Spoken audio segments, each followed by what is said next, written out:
If you have invested any time at all speaking to a non-believer, specifically someone who falls under the atheistic or anti-theistic side of the spectrum, there's always one topic that inevitably pops up, and that is the issue of morality.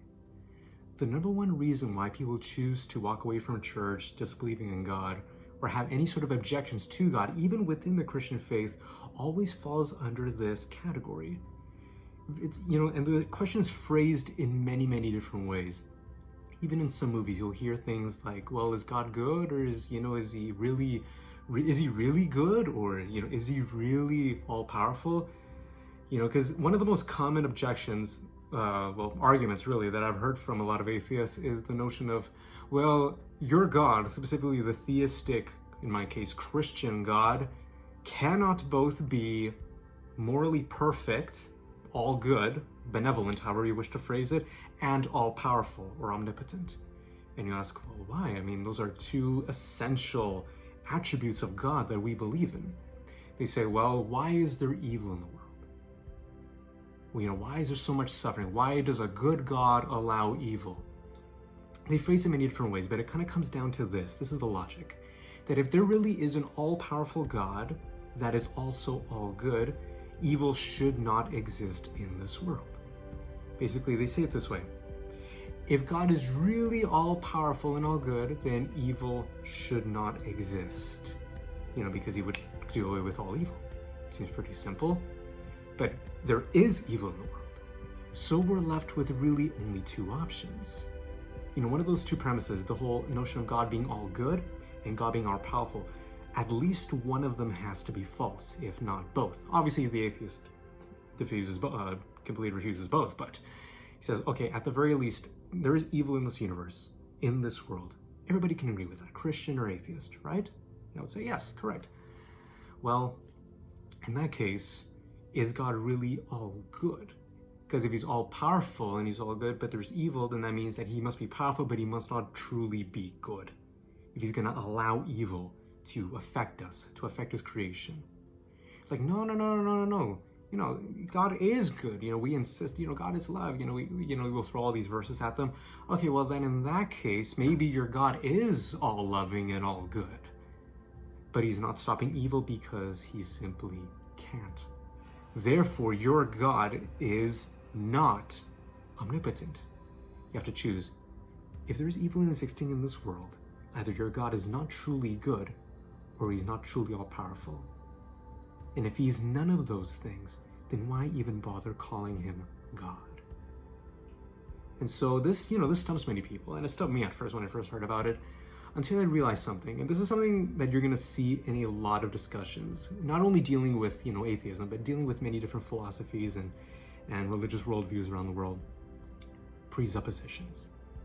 In other words, when you're making a statement or any sort of declaration or argument, you're presupposing something behind it in order to make that statement.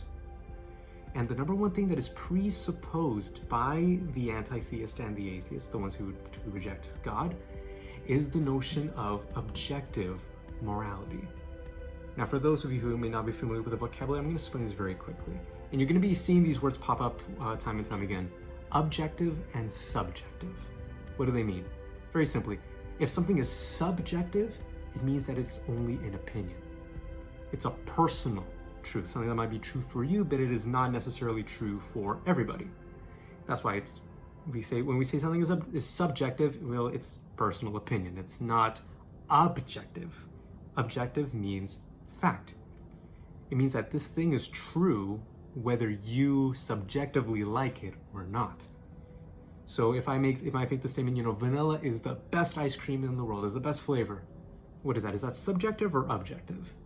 Very simply, it's subjective. Maybe there's so many different flavors and different, types of ice cream around the world that I've never even tried. So how can I outright proclaim that my type of ice cream, my vanilla ice cream, is the best in the world? But what about another fact? What about a fact? What about a scientific fact that we all know? For example, the earth is round, it revolves around the sun.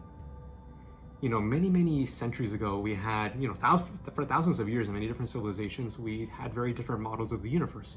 But now, thanks to science, we have objective truths about the world.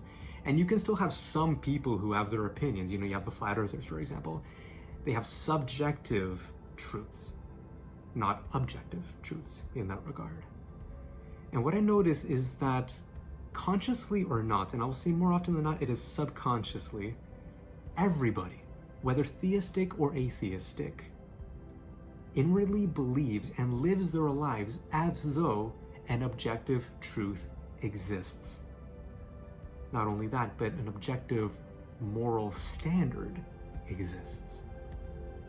And many people have different theories about why this is the case. For the theistic side, it is very simple.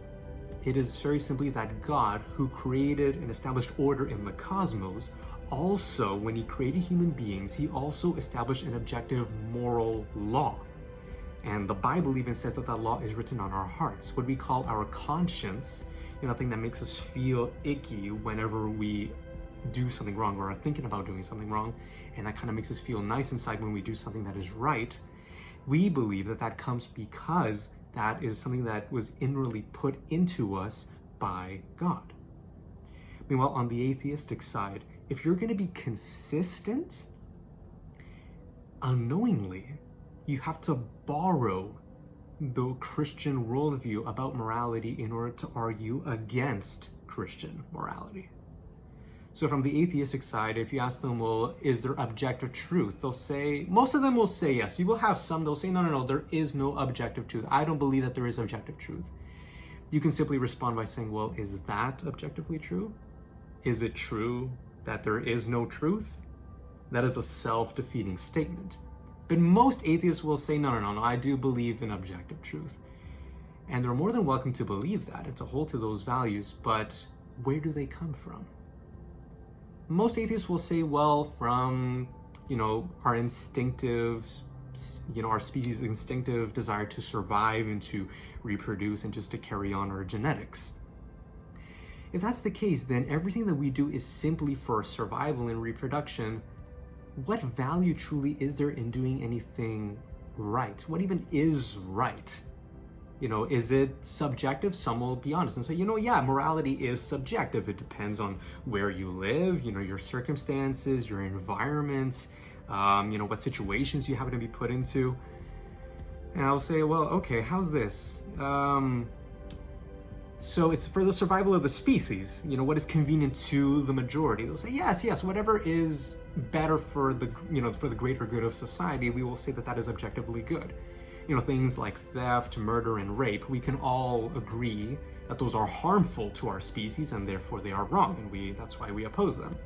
So we agree on what is wrong and right, but we don't know exactly why. From the atheistic standpoint, those things are wrong simply because they are not beneficial to our species. Meanwhile, on the Christian side, we believe that they are wrong because humans have an intrinsic value given to them by God that makes them worthy of being treated right. And any violation of that image of God that we believe is on that person is a violation against God himself. And so, if you're going to hold to a subjective morality for everything, then that means there's going to be some situations, even for you, where it may not be convenient for you for something to happen, but is convenient for the rest of society. Therefore, does it suddenly become correct? Let me give you a really quick example. Here in North America, I don't know about Australia and the UK, but I know here in Canada and the United States, in high school we read this book called Lord of the Flies. Now, write down in the comments if you remember that book, where these kids were stranded on an island because their plane crashed, and then they formed these tribes, and all these things happen. Imagine if you were in a similar situation. Imagine that you're on a plane, with either yourself or someone else, but you crash land on this island in the middle of the Pacific. And it turns out that that whole island is inhabited by a cannibalistic tribe. It would be convenient to the majority of that society on that island literally to butcher you and eat you. Does that suddenly make it morally right to do that to you on that island? Some will say, well, if you're looking at it from the atheistic perspective, well, there really is no right or wrong and they're just trying to survive. So yeah, go ahead. We can butcher them.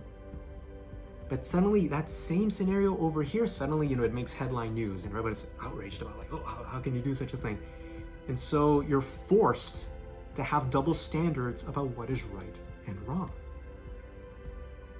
Meanwhile, in a theistic worldview, it doesn't matter where you are in the world, where you just so happen to be born, or whatever circumstances you happen to be in, there are objective laws that God has established, and we are obligated to follow them.